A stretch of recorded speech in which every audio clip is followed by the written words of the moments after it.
Hey everyone, hope you've been enjoying Final Fantasy VII Rebirth. I for one have been greatly, and if you are interested in seeing my recent playthrough of it, be sure to check out my recent videos on the channel. It's been over a month since the release of the game, and that's plenty of time to dive into the game's mechanics and invest time into optimizing the combat.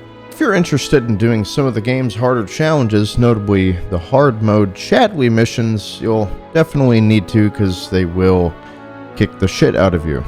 I'm serious. So, I want to do a mini-series on combat guides for every character in the game to try and help you up your game in Final Fantasy VII Rebirth. Of course, watching this on YouTube, make sure to hit those like and subscribe buttons for more future content, and of course, helps me a lot too.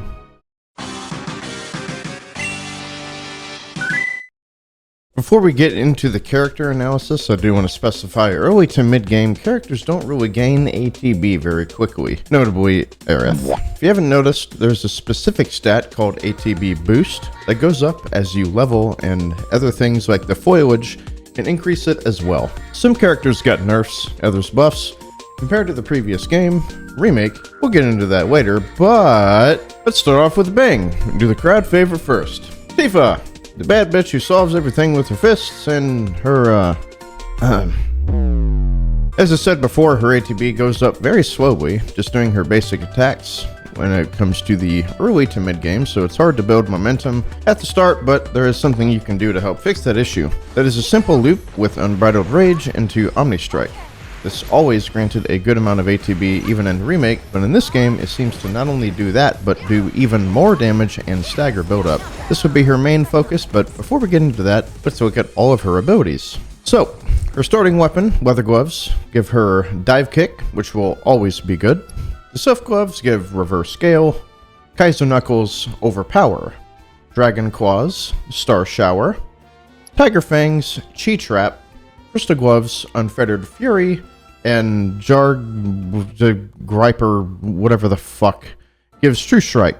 The abilities from Remake function mostly the same, but we do have some new tools to work with. We have 3 new abilities, but the last one isn't from a weapon, and we'll get to that later. So, first and foremost, Dive Kick. It's always going to be there for you. Strong, reliable, and easy to use. Best use, in my opinion, is right after you connect with the whirl and following it up directly after. There is really not much to say about this ability, and you should have it on your hotbar at all times. It's really good. Reverse Scale, a new ability for this game, and it's great to cover the skies with a nice bonus of being Wind Elemental. Those pesky little flyers and dragons that are so conveniently weak to wind will be dealt with very easily with this new tool they gave her. What's also nice about this is that at the end of the combo, you can hold down the default attack button and do a ground bounce to keep the momentum going and get her back on the ground in the case that you do pressure them. Overpower didn't change much versus the remake. Don't really particularly think it was that great of an ability ever, and while it does look nice, its functions are very limited. This is supposed to deal heavy stagger damage, but I find other abilities and methods work way better. If you in the comments section are listening to this and think, hey, Overpower is actually really good and you don't know what the fuck you're talking about, be sure to let me know in the comments section. Thank you. Star Shower, which in my opinion was Tifa's best ability in Remake, doesn't shine as much in this game. The game being much more difficult and enemies doing much more damage, you have a larger window to be punished. It will be an animation lock. One of the highlights of this ability is Hyper Armor, as it's almost impossible to knock her out of the animation, which can be good, but also very bad. From my experience in Rebirth, you're much more rewarded for being mobile on the battlefield with much more control than being locked in position despite this move doing heavy damage. And also don't forget, if you follow Star Shower with another Star Shower, that following Star Shower is going to do more damage. Chi Trap is great for keeping pressure onto a still enemy in Remake and also works very well in this game. You can also stack the orbs on top of each other for additional pressure. I find this to be a very effective way to keep pressure up for the opponent and build stagger damage, so use it as you see fit. I wasn't really keen on this ability in Remake, but this game, I feel like it got a little bit of a boost. Focus Strike got an unfortunately heavy nerf in Rebirth. In the remake, Focus Strike got a very massive refund of ATB upon contact, and also being able to cancel it with parry to really keep the ball rolling. But all that got balanced out in this game. Let's be honest, Tifa was fucking nuts in remake. Because of this, I do not find Focus Strike to be very useful at all, because not only do you not get any ATB back at all, but it deals a very small amount of pressure damage versus other things that you can use. Unfettered Fury is very likely Tifa's most interesting ability. After doing more testing with it, I was taken by surprise. I was doing recording and thought that this ability was just basically useless, but I found that this ability pulls the most weight in doing pressure damage instead of actual damage. It also makes your basic attacks do non-elemental magic damage, so in the case that you do have a magic build for Tifa, this will be better than Unbridled Rage.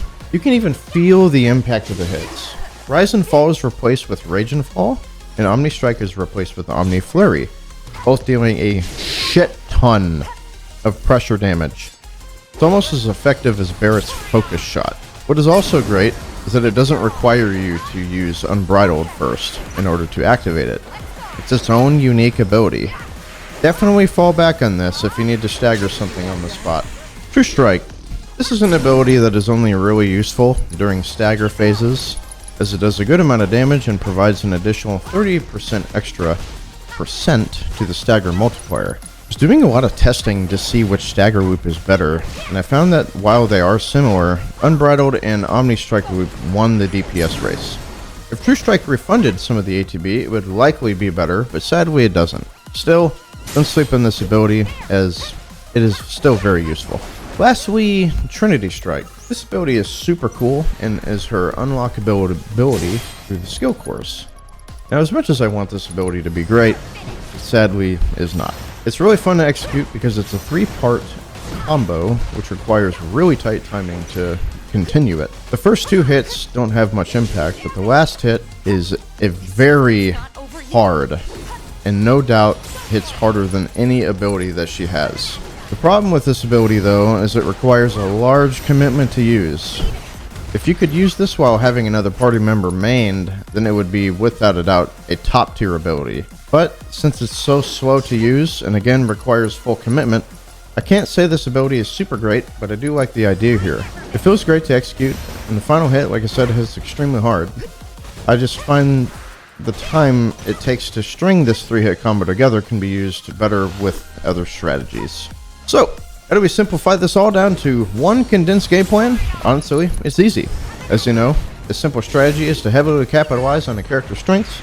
In this case, Tifa beats a very large amount of ass and has the highest strength and physical attack in the game. The Kaiser Knuckle has her highest attack stat, and as far as the additional things you can put on them, that's up to you, but I highly recommend Concentration, as you have a minimum of a 50% chance to start the fight with Omni Strike, which is a huge advantage. I also recommend Fury Ring and whatever armor piece you see fit. So with all that, game plan for the highest DPS possible is building Omni Strike charges, using them, and then rinse and repeat. This does a ton of damage and gets back ATB while you do. And then the same for stagger phase. Each Omni Strike you do grants 25% more stagger. It just keeps getting stronger each time you do it. You might think to use Rise and Fall than Omni Strike, but I found Rise and Fall only grants 15% stagger and does a lot less DPS than just looping Omni Strikes.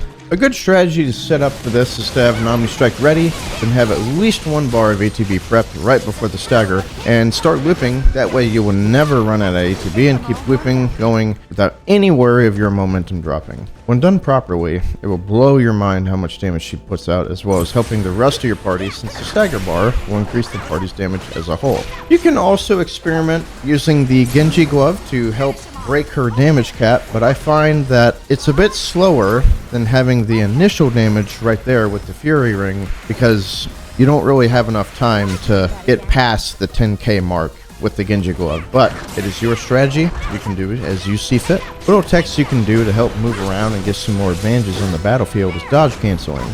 This helps remove recovery time to help keep the gas coming. You definitely don't want to miss one of these after a whirl because the recovery is quite heavy, and if you time them right, you can chain whirls into dodges for better ATB build. Also keep in mind her dodges become better after you have an unbridled rage charge, so definitely don't sleep on that. You can also, after a dodge, much like Cloud, target an enemy, hit the default attack button, and she will dash at an enemy from across the field. So that is super useful. So, wrapping it up, I hope this improves your game with Tifa and Final Fantasy VII Rebirth. I'm not sure when the next character will be uploaded, as it does take a bit of time and effort to record these, but definitely stay tuned for the next character guide. Make sure to hit that subscribe, hit those like buttons, put a comment in the section, let me know how you like it, and thank you so much for watching. I will see you in the next video. Have a good day.